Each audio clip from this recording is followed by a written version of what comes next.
So I think we have completed all disaccharides already. हाँ sir, sucrose तक हो गया था।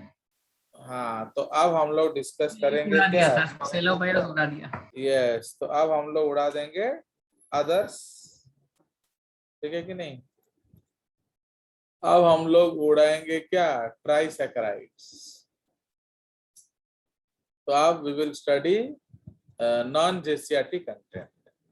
ओके, तो let us enjoy how much you like it. So अब हम लोग आ जाएंगे, तो हमारा डाइसैकेराइड एक्चुअली खत्म हो गया है। तो सेकंड हमारा टाइप क्या है? That is number 2 is trisaccharides. तो ट्राइसैकेराइड्स में आप जानते हो, अगर आप कोई पर्टिकुलर मोनोमर लेते हो, उसका मॉलिक्यूलर वेट क्या हो जाएगा? -2 वाटर। तो y -2 वाटर, दो बॉन्ड्स, दो दो पानी बॉन्ड निकालेंगे, बनेगा। दो bonds. Okay, so they are made up of 3 molecules of monosaccharides linked together by 2 glycosidic bonds. तो उसमें एक एग्जांपल है आपका raffinose. Okay, it is made up of galactose, उसके बाद है ग्लूकोज, उसके बाद है fructose. Okay, so galactose, glucose and fructose, ठीक है। तो उसके बाद रैफिनोज जो है तो आपको कहाँ मिलेगा? So you will find in sugar beet, cotton seeds, sugarcane and plants of high altitudes. ठीक है, तो ये हमारा ट्राइसैकेराइड खत्म हो गया। अब हमारा टेट्रासैकेराइड्स, तो थर्ड कंटेंट है। So they are made up of what? So they are made up of 4 molecules linked by 3 glycosidic bonds. उसका एक एग्जांपल है क्या? स्टैक्योज। तो स्टैक्योज एक टेट्रासैकेराइड है, ओके, मेड अप ऑफ क्या? ग्लूकोज, फ्रुक्टोज, गैलेक्टोज, गैलेक्टोज, ठीक है जी। So it is found in phloem and seeds. And last वाला हम पढ़ेंगे क्या? तो लास्ट वाला हम लोग पढ़ेंगे पेंटा। देख रहे हो कितना जल्दी खत्म हो रहा है? पेंटासैकेराइड्स। तो उसमें क्या होगा? सेम हो जाएगा। सेम 4। तो इसमें हम लोग 4 की जगह पर 5 लिख देंगे, और क्या? They are made up of 5 okay molecules of monosaccharides linked by 4 glycosidic bonds. तो इसका एग्जांपल है वर्बास्कोस।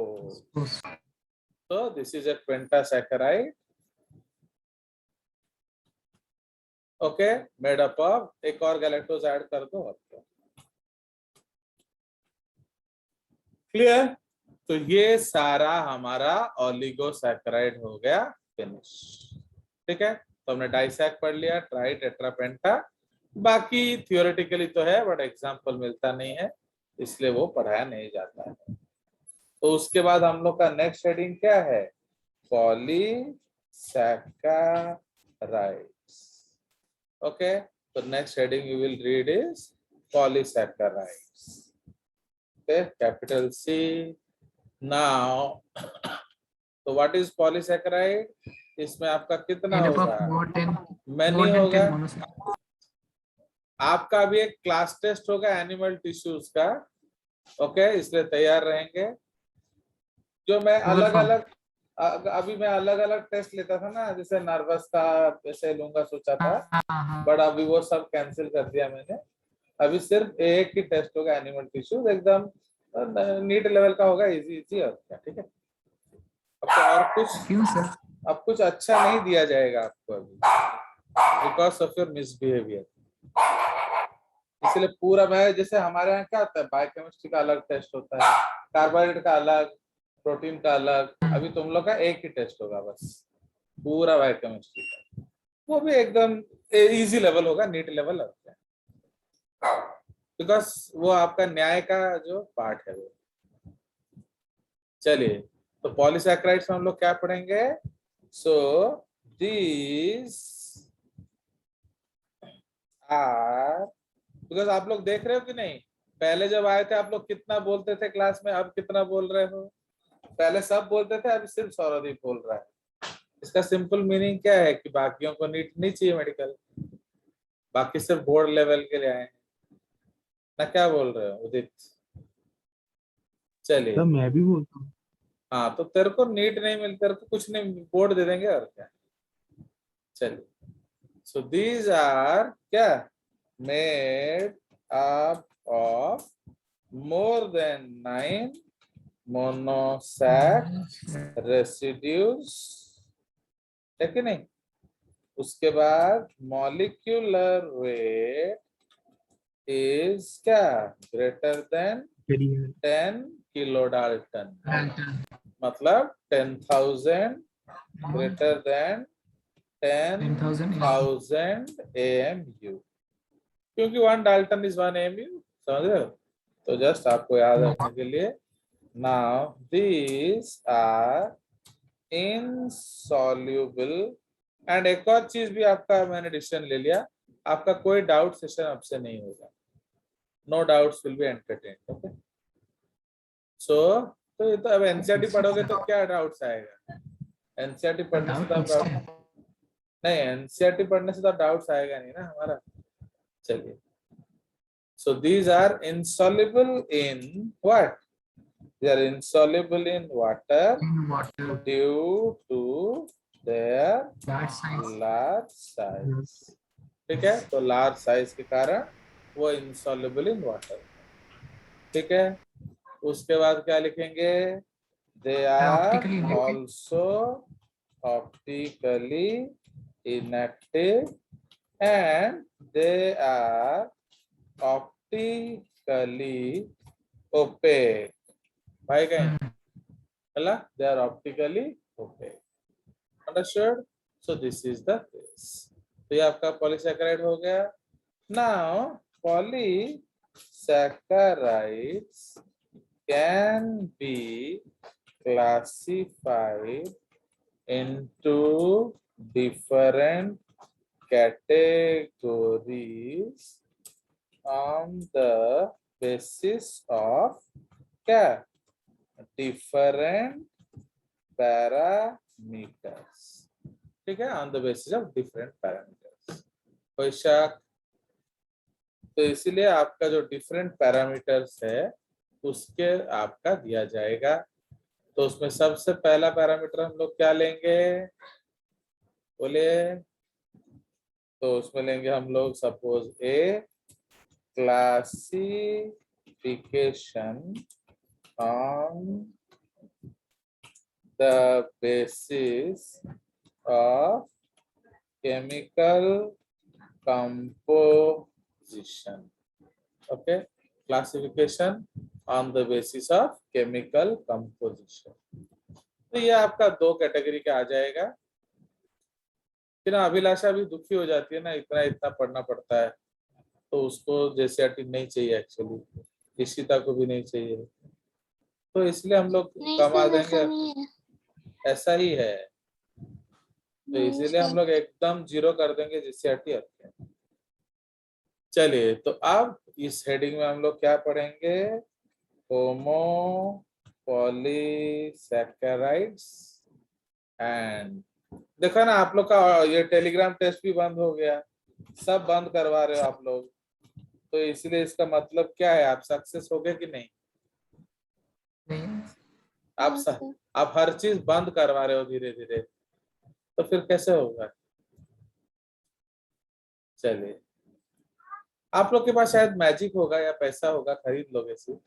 नहीं सर, नहीं सर, नहीं हमारे पास कुछ भी नहीं। है पहला one। चलिए, सो अब होमोपॉलीसैकेराइड्स में अभी हम लोग पढ़ेंगे, तो व्हाट आर होमोपॉलीसैकेराइड्स, ठीक है? तो उसको पढ़ेंगे। सो these are polysacs that have repetitions of a single monosaccharide residues, okay? माने एक ही ये होगा, तो these are polysaccharide that, या ऐसे भी लिख सकते हैं, that are made up of a single monosaccharide residue. Okay, ये नॉर्मल वाला हो सकता है और मॉडिफाइड वाला भी हो सकता है। एक्चुअली मुझे डर लग रहा है कि सौरदीप का कैसे होगा। तुम लोग तो वैसे नहीं चाह रहे हो, बट सौरदीप बेचारा तुम्हारे चक्कर में अब उसका भी कंटेंट कम हो जाएगा क्या।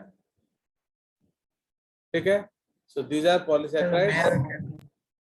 सौरदीप अकेला मरेगा और क्या, वो गेहूं के साथ धुन भी पिस गया और क्या।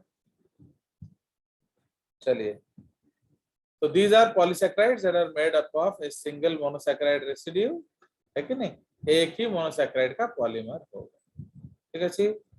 नाउ तो ये नॉर्मल वाला हो सकता है, मॉडिफाइड। पहले क्या था, मॉडिफाइड वाले को हम लोग उस तरफ गिनते थे, ओके, माने हेटेरो में, बट अभी भी उसको होमो में गिना जाता है। ठीक है, now so in this case, okay, in this case the name of the polysac uses an suffix after the name of the monosac. Okay, तो आप एक एन सफिक्स उसमें यूज करेंगे। क्लियर? तो उसमें हम लोग एग्जांपल्स ले लेते हैं। तो एग्जांपल्स में नंबर 1 इज व्हाट, ग्लाइकेंस। ये पढ़ लवड़ा का। तो ग्लाइकेंस क्या है, glucose to the power n. तो पॉलीमर ऑफ ग्लूकोज, तो उसका एग्जांपल क्या होगा, बोलिए। Starch, glycogen, okay, starch, glycogen, cellulose, okay, dextrans. ठीक है जी। तो ये आपके अलग अलग पॉलीसैकेराइड्स हो गए। ओके, चलिए, तो ये ग्लाइकेंस हो गए, ये ग्लूकोज पॉलीमर है। उसके बाद हम लोग ले लेंगे फ्रुक्टेंस या फ्रुक्टोसेंस। ओके, तो उसमें एग्जांपल क्या है, इन्यूलिन, तो इन्यूलिन,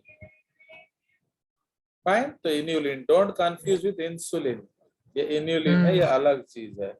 इसका क्या इंपॉर्टेंस है अभी आप खुद पढ़ लेंगे, क्योंकि वो सब आपने मना कर दिया तो अब नहीं पढ़ाया जाएगा। चलिए, तो इसलिए इन्यूलिन क्या है, उसका क्या इंपॉर्टेंस है, आप खुद कालू बुक से पढ़ लेंगे। अच्छा, चलिए, उसके बाद हम लोग पढ़ेंगे जाइलेंस। तो जाइलेंस क्या है, तो ये क्या है एक्चुअली, ये क्या है एक्चुअली, बोलो। फ्रुक्टोजैन क्या है, फ्रुक्टोज का एन पावर है, फ्रुक्टोज पॉलीमर। हाँ, ओके। तो ये हो जाएगा, क्या लिखेंगे हम लोग, fructose to the power n, है कि नहीं, फ्रुक्टोज एन, फाइन। तो ये हो गया फ्रुक्टोजैन। तो उसी तरह जाइलेंस क्या हो जाएगा, xylose to the power n, उसके बाद 5 4, तो 4 हम लोग लिख सकते हैं, सपोज मैनोस, मैनेंस। तो मैनेंस क्या हो जाएगा, mannose to the power n. तो इस तरह से आप उसको कह सकते हो। क्लियर? तो ये आपका होमोपॉलीसैकेराइड्स है। अब हेटेरोपॉलीसैकेराइड्स में हम लोग क्या लिखेंगे, more than one monosaccharide. तो हेटेरोपॉलीसैकेराइड्स में हम लोग लिखेंगे क्या, so these are polysacs made that are made by the polymerization of more than one, क्या, मोनोसैक रेसिड्यू। ओके, ब्रैकेट में भी यहाँ भी वही लिखेंगे, नॉर्मल या क्या, नॉर्मल या मॉडिफाइड। तो आप नॉर्मल वाले भी ले सकते हो, मॉडिफाइड वाला भी ले सकते हो। क्लियर? सो तो ये पहला कंसेप्ट है। इसका एग्जाम्पल हम लोग ले लेंगे, क्या, सपोज नंबर इसका एग्जाम्पल नंबर 1 है एराबिनो गैलेक्टेंस। तो ये आपका एरा, आपका सेल शुरू हो गया? हाँ जस्ट शुरू हुआ। Yes, sir. Yes, हो sir. गया शुरू। तो अब आप Yes. जब आपको सर पढ़ाएंगे उधर सेल, तो ये सब नाम यूज करेंगे सेल वाल में, अराबिनो गैलेक्टेंस, ठीक है। उसी तरह ग्लूकोमैनेंस, ठीक है। तो ये क्या होगा, glucose mannose to the power n। तो ये आपका पहला कंसेप्ट है। ओके, इसमें इस तरह एक और भी है, अगर उसमें एल गैल एंड डी गैल होता है। ओके, एल गैल डी गैल टू द पावर n। तो उसमें एल गैलेक्टोज है, देख रहे हो, एंड डी गैलेक्टोज। हाँ सर, रेयर। तो ये आपका हो गया क्या, अगर। सेकेंड कंसेप्ट है, they are made up of carbohydrates plus non carbohydrate groups. Okay, उसमें कार्बोहाइड्रेट्स भी होगा, नॉन कार्बोहाइड्रेट्स भी होगा। तो हर समय याद रखेंगे, जो नाम पीछे है वो मोर इम्पोर्टेंट है, तो इसीलिए वो उसका टाइप हो जाएगा, ठीक है। जैसे हम लोग पढ़ेंगे प्रोटियोग्लाइकेन, मतलब इसमें मेन कंट्रीब्यूशन किसका है, प्रोटीन का ना कार्बोहाइड्रेट्स का, कार्बोहाइड्रेट्स। कार्बोहाइड्रेट्स। क्यों पीछे लिखा हुआ है, तो this is equal to proteins plus carbs. Understood? उसी तरह से क्या आपका पढ़ेंगे, लिपो पॉलीसैकेराइड्स। तो ये क्या होगा, लिपिड्स प्लस कार्ब्स, ठीक है। तो वो लिपिड्स प्लस कार्ब्स इस तरह से हो जाएगा, क्या, तो ये आपके हो जाएंगे हेटेरोपॉलीसैकेराइड्स। इसमें एक और एग्जांपल हम लोग ले लेंगे, ओके, कौन सा, 5 काइटिन। ओके, तो काइटिन जो है वो NAG का पॉली है, समझ रहे हो कि नहीं। अब सौरदीप, उसमें जो मैंने आपको नोट दिया था, उसमें ये था कि नहीं, बताओ। जो था, लेकिन बहुत ज्यादा था। नहीं, उसमें आपका मैंने मॉडिफाइड मोनोसैकेराइड्स का स्ट्रक्चर दिया था कि नहीं, बताइए। दिया था। तो अब वैसे तो वो ये आप लोग पढ़ने से कितना मजा आता है।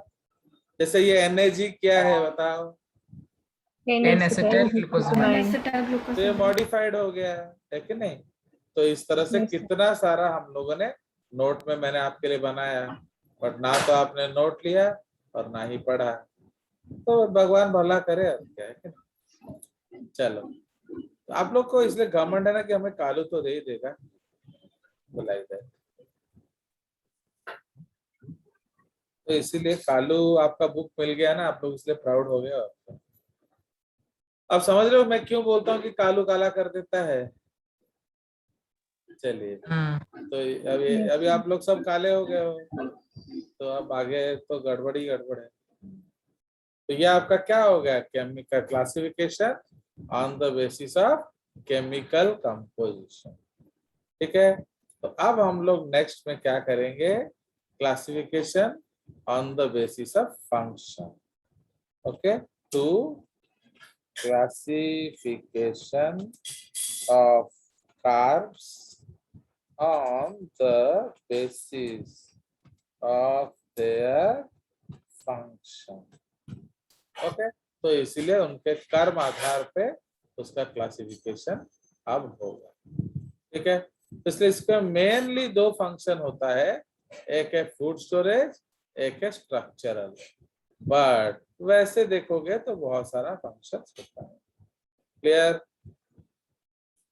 तो इसीलिए हम Yes, लोग sir. उसका क्लासिफिकेशन करेंगे तो उसका फंक्शंस में।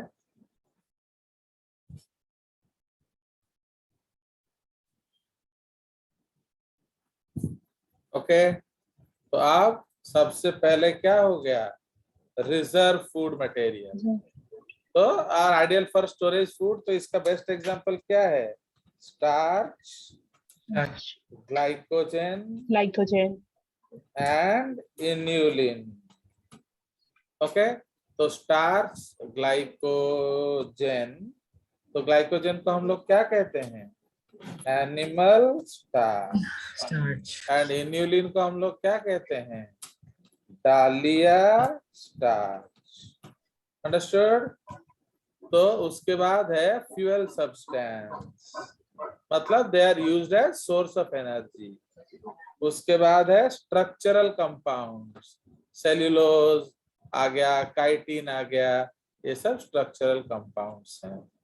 उसके बाद lubricant, anticoagulant, immunological reactions, protective quotes, recognition of stimuli.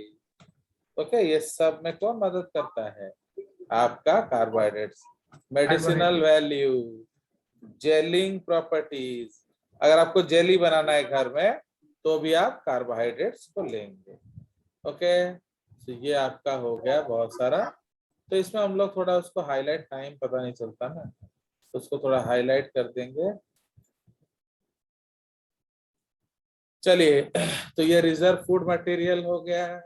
Okay, fuel substance, structural compounds, lubricant and cement, anticoagulant, immunological reactions, protective coats, recognition of stimuli, है कि नहीं? तो ये सब काम में मदद करेगा।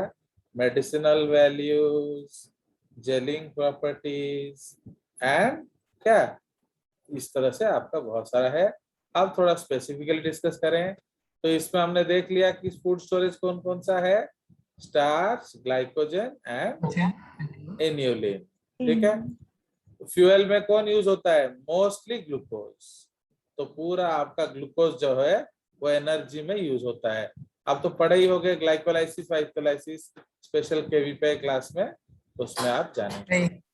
तो आप इधर आपका जो है cellulose, glycolysis, Krebs cycle, electron transport system, ये सब आप पढ़ लिए होगे ना केवीपी क्लास में? तो नहीं सर, केवीपी क्लास में नहीं हुआ। चलिए, फिर तो होगा आपका केवीपी। और क्या, सो काइटिन, पेप्टिडोग्लाइकन सारा आ गया। ओके, पेप्टिडोग्लाइकन किस में मिलता है, बैक्टीरिया में। हाइलुरोनिक एसिड आपका लुब्रिकेंट है, ओके, एंड सीमेंट की तरह काम करता है। हेपेरिन आपका एंटीकोएगुलेंट है। ओके, तो प्रोटेक्टिव कोट्स में आपका, उसको हम लोग ग्लाइकोकैलिक्स कहते हैं, ठीक है सी। म्यूकस जो है आपका पूरा जीआईटी को लाइन करता है। ओके, ग्लाइकोलिपिड्स, ग्लाइकोप्रोटीन्स, ये आपका आइडेंटिफाइंग के लिए मदद करता है। इसबगोल, इसबगोल खाए हो कि नहीं? अगर किसी को टट्टी नहीं हो रहा है तो इसबगोल खाने से टट्टी होगा। तो ये सब आपका मेडिसिनल वैल्यूज है। अगर अगर एल्जीन, कैराजीन, पेक्टिन जो है वो जेली बनाने में यूज होता है, जैम एंड जेली, अगर अगर भी आप यूज कर सकते हो, ठीक है जी। एंड सेल्यूलोज तो बहुत सारा चीज करता है। तो these are all special functions of cellulose, ठीक है। तो ये हमने classification on the basis of function कर लिया। देख रहे हो कितना अलग अलग तरह का फंक्शंस है। तो जहां भी रिकॉग्निशन का बात आएगा, wherever you need to add, जैसे what is the blood groups और